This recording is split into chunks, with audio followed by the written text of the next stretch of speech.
Hello, welcome back to my channel Shivani Darshan Vinayak में आप सबका स्वागत है। और आप सब कैसे हैं? आई होप सब लोग अच्छे होंगे। और आज हम बात करने वाले हैं खनिज लवण से संबंधित महत्वपूर्ण प्रश्नों की, जो आपकी आने वाली प्रतियोगी परीक्षाओं में काफ़ी महत्वपूर्ण होने वाला है। तो यहाँ पर प्लीज़ वीडियो को आप लोग अच्छी तरीके से देखिए, अच्छी तरीके से अपने नोट्स बनाइए। आपके लिए काफ़ी मेहनत करते हैं हम लोग और काफ़ी इम्पोर्टेंट क्वेश्चन यहाँ पर मैं डालती हूँ। तो प्लीज़ वीडियो को पूरा देखिएगा। और आपको ऐसा लग रहा है कि यहाँ पर आपको 15-20 क्वेश्चन अगर यहाँ पर आप दिखाई दे रहे हैं तो 15-20 क्वेश्चन मैं आपको ओरल बोल करके यहाँ पर करा देती हूँ। तो प्लीज़ वीडियो को आप पूरा देखिएगा ताकि आपके यहाँ पर 40 से 50 क्वेश्चन मैं यहाँ पर आपके कवर करा देती हूँ। तो इसलिए ऐसा नहीं है कि सिर्फ जो बोर्ड पे लिखा जा रहा है वही क्वेश्चन आपको कराया जा रहा है। मैं एक्स्ट्रा भी आपको 20-25 क्वेश्चन यहाँ पर एक्स्ट्रा बोल करके करा देती हूँ। ठीक है, तो आपका 40-50 क्वेश्चन का 40-50 प्रश्नों का यहाँ पर एक श्रृंखला कंप्लीट हो जाती है। और ये श्रृंखला जितनी भी श्रृंखलाएं मैं आपको करा रही हूँ, इन श्रृंखलाओं से लगभग आपको टीजीटी पीजीटी होम साइंस का पेपर हो या किसी अन्य प्रतियोगी परीक्षाएं हैं, उसमें आप किसी भी कंपटीशन का पेपर उठा करके देख लीजिए, आपको इसमें से 2-4 क्वेश्चन या 10-20 क्वेश्चन आपको मिल ही जाएंगे। जहाँ पर साइंस ज़्यादा आती है जिन प्रतियोगी परीक्षाओं में, तो उसमें आपको 10 से 20 क्वेश्चन मेरे यहाँ पर आपको मिल ही जाएंगे। ठीक है, तो आइए वीडियोस का करते हैं स्टार्ट। यहाँ पर आपसे पूछा जा रहा है कि आयोडाइज के 10 ग्राम से कितनी यूजी आयोडीन हमें मिलता है। तो ये मिलता है आपको 120 यूजी आयोडीन आपको यहाँ पर प्राप्त होता है। नेक्स्ट है आपका जस्ता किसके लिए आवश्यक है। तो ये जस्ता आपका वृद्धि के लिए आवश्यक है। ठीक है, नेक्स्ट है आपका मानव शरीर में जिंक का मुख्य कार्य क्या होता है। तो ये होता है आपका आरएनए व डीएनए का संश्लेषण। ठीक है, आरएनए व डीएनए का संश्लेषण यहाँ पर आप लिख लीजिए। नेक्स्ट आपका क्वेश्चन है आयोडीन की कमी से कौन सा रोग होता है। तो ये होता है आपका ग्वाइटर को हम हिंदी में बोलते हैं घेंगा रोग, गलगंड रोग। यहाँ पर आप लिख लीजिए।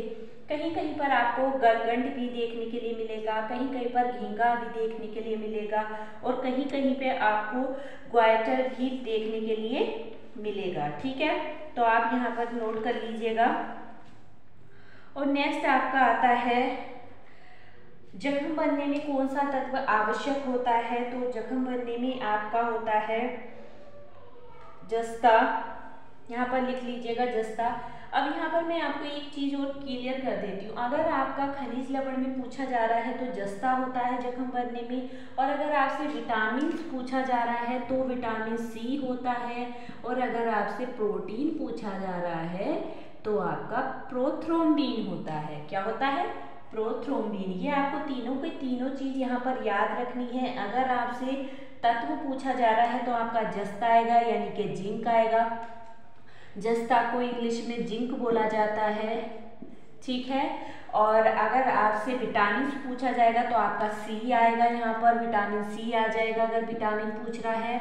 और अगर आपसे प्रोटीन पूछेगा तो आपका प्रोथ्रोम्बिन आ जाएगा। ठीक है, तीनों की तीनों चीज आपको यहाँ पर क्लियर हो गई है। चूने वाला पान खाने से कौन सा तत्व अधिक प्राप्त होता है। तो ये आपका होता है कैल्शियम। कौन सा होता है? कैल्शियम। ठीक है, प्लीज़ वीडियो को पूरा देखा करो, आपके लिए काफ़ी हेल्पफुल होने वाली वीडियोस होती हैं मेरी। और वीडियो आपको पसंद आती है तो प्लीज़ वीडियो को लाइक भी कर दिया करो, और चैनल पर नए हैं तो चैनल को सब्सक्राइब कर देना, साथ में बेल आइकन को प्रेस कर देना ताकि आने वाली सभी वीडियोज़ के नोटिफिकेशन आप लोगों को मिलते रहें। यहाँ पर क्वेश्चन का स्टार्ट करते हैं। हीमोग्लोबिन बनने के लिए आवश्यक तत्व कौन सा है। तो ये है आपका लोहा, यानी कि हीमोग्लोबिन बनने के लिए लोहा काफ़ी आवश्यक होता है। और नेक्स्ट आता है गर्भवती महिला के लिए लोह की आवश्यकता कितनी होती है। तो ये होती है आपकी 38 मिलीग्राम। ठीक है, कहीं पर आपको कोई समस्या हो तो आप प्लीज़ कमेंट बॉक्स में कमेंट कर सकते हैं। मंदबुद्धि किसकी कमी के कारण होता है? तो ये होता है आपका आयोडीन की कमी के कारण।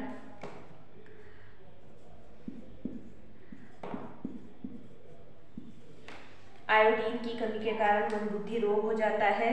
ठीक है, अब नेक्स्ट क्वेश्चन मैं आपको यहाँ पर करा देती हूँ, आप अपनी उसमें भी नोट कर लीजिएगा नोटबुक में। देखो जितना भी मैं आपको यहाँ पर करा रही हूँ तो आपको अपनी नोटबुक में नोट करते चलना है, क्योंकि ऐसा होता है हर चीज़ें, कुछ चीज़ें अगर हम लोग देख रहे हैं तो याद नहीं रहती हैं, कुछ समय के लिए याद रहेंगी फिर बाद में भूल जाती हैं। तो प्लीज़ अपनी नोटबुक में ये सब क्वेश्चन नोट कर लेना।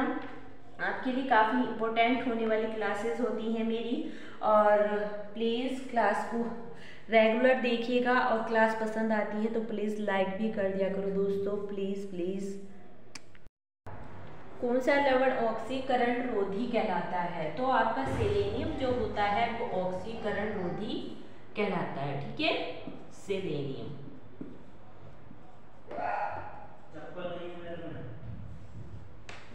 एस खाद्य नमूने क्या कहलाते हैं? तो ये आपके लवण कहलाते हैं।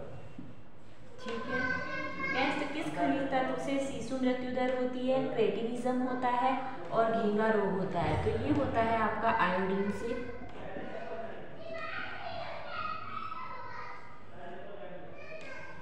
नेक्स्ट है माल्टा। आटा किसका सर्वोत्तम स्रोत है? तो ये है आपका कैल्शियम का।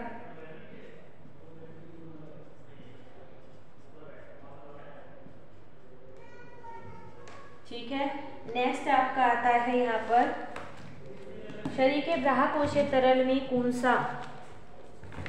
शरीर के बाह्यकोशीय तरल में मुख्य धनायन किसको कहा जाता है? तो ये होता है आपका सोडियम।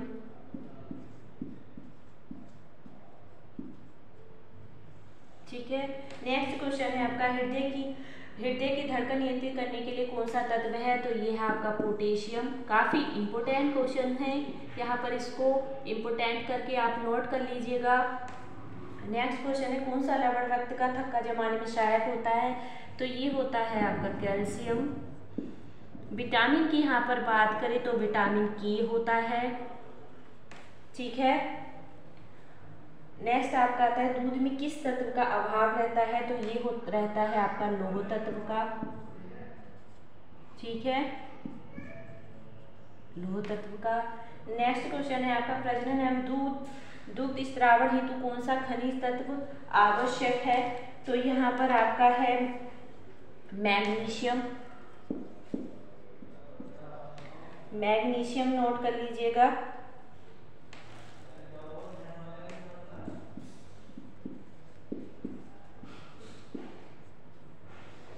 ठीक है, नेक्स्ट क्वेश्चन आता है आपका आयोडीन तेल के 1 ml इंजेक्शन से बचाव हो सकता है? तो ये हो सकता है आपका 1 वर्ष तक के लिए। ठीक है, अब यहीं पर मैं आपसे बता रही हूँ दूध में किस तत्व का अभाव होता है? तो लौह तत्व का होता है। दूध किसका प्रमुख स्रोत है? तो दूध किसका है? कैल्शियम का। ठीक है, कैल्शियम भी आपका क्या है? खनिज तत्व है।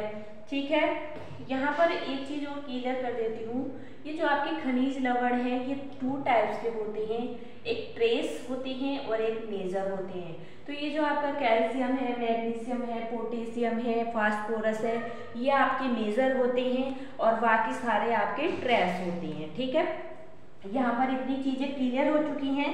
अब नेक्स्ट आपको मैं क्वेश्चन लिखवा देती हूँ, आप नोट कर लीजिएगा, आपके लिए काफ़ी हेल्पफुल होने वाले हैं। जैसे कि अति तनाव के मरीज को किस चीज़ से परहेज करना चाहिए? तो अगर आपका बहुत ज़्यादा टेंशन में है तो उससे क्या होता है, या आपका बीपी हाई हो जाता है। ठीक है, उससे मतलब आपको तनाव ज़्यादा हो जाता है, तो उसमें आपको क्या सोडियम का परहेज करना चाहिए। सोडियम क्या होता है? आपका नमक होता है। ठीक है, तो अति तनाव के मरीज को सोडियम का परहेज करना चाहिए। ठीक है, अब नेक्स्ट आता है कि हीमोग्लोबिन के निर्माण में जैसे कि अभी मैंने लास्ट क्वेश्चन आपको लिखवाया इसी में, हीमोग्लोबिन के निर्माण में किस किस तत्व की आवश्यकता होती है। तो यहाँ पर आपका होता है हीमोग्लोबिन के निर्माण में लोहा तत्व लिखवाया है, तो उसकी साइड में आप फोलिक एसिड भी लिख लीजिए। हीमोग्लोबिन के निर्माण में लोहा तत्व और फोलिक एसिड की आवश्यकता होती है, ठीक है। नेक्स्ट यहाँ पर लिख लीजिए कितने खनिज लवण होते हैं। आपसे पूछा जा सकता है कितने खनिज लवण होते हैं, तो ये आपके 24 होते हैं, ठीक है। यहाँ पर नोट कर लीजिए 24 खनिज लवण होते हैं, ठीक है। कितने होते हैं? 24। अब नेक्स्ट यहाँ पर आपसे पूछा जा सकता है, इतनी बात आपको क्लियर हो गई। अब लोहा तत्व जो होता है उसका क्या कार्य होता है हमारी बॉडी में, तो उसका कार्य होता है ऑक्सीजन पहुंचाना, सभी अंगों में ऑक्सीजन पहुंचाना, ठीक है।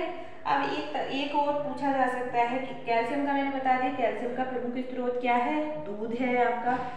एक क्वेश्चन और यहाँ पर लिख लीजिए, जैसे कि आपका यह है शिशु मृत्यु दर, क्रेटिनिज्म और घेंगा। तो यहीं पर एक रोग और लिख लीजिए आप, मंद बुद्धि भी लिख सकते हो, बौद्धिक विकारता। एक रोग और यहाँ पर लिख लीजिए जो आयोडीन की कमी से होता है, बौद्धिक विकारता। ये भी आपका आयोडीन की कमी से ही होता है, ठीक है। आयोडीन की कमी से कितने रोग होते हैं आपके? शिशु मृत्यु दर, क्रेटिनिज्म, घेंगा और बौद्धिक विकारता। 4 के 4 आपको याद रखना है। ये जो आपका घेंगा रोग है इसको ग्वाइटर भी बोला जाता है और इसको गलगंड भी बोला जाता है, ठीक है। अब नेक्स्ट क्वेश्चन आपका आता है, किस मूल द्रव्य की कमी से बच्चों में जड़ मानवता का विकास हो जाता है? तो ये भी आपका आयोडीन की कमी से होता है, ठीक है। यहाँ पर लिख लीजिए बच्चों में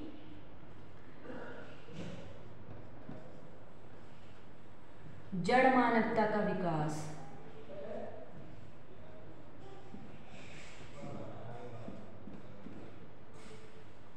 जड़ मानवता का विकास आयोडीन की कमी से, ठीक है।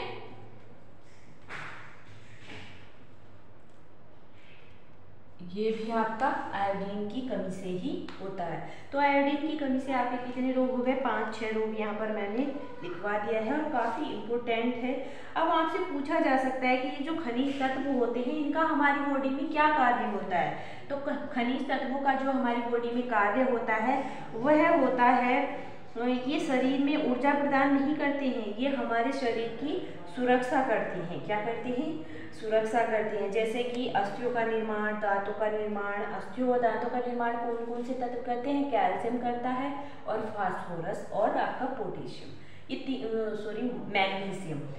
कैल्शियम, मैग्नीशियम और फास्फोरस ये तीनों मिलकर के क्या करते हैं? आपकी अस्थियों का निर्माण करते हैं, दांतों का निर्माण करते हैं, हार्मोन्स के निर्माण में सहायक होते हैं और जितने भी आपके नियामक कार्य होते हैं उनमें सहायक होते हैं, ठीक है।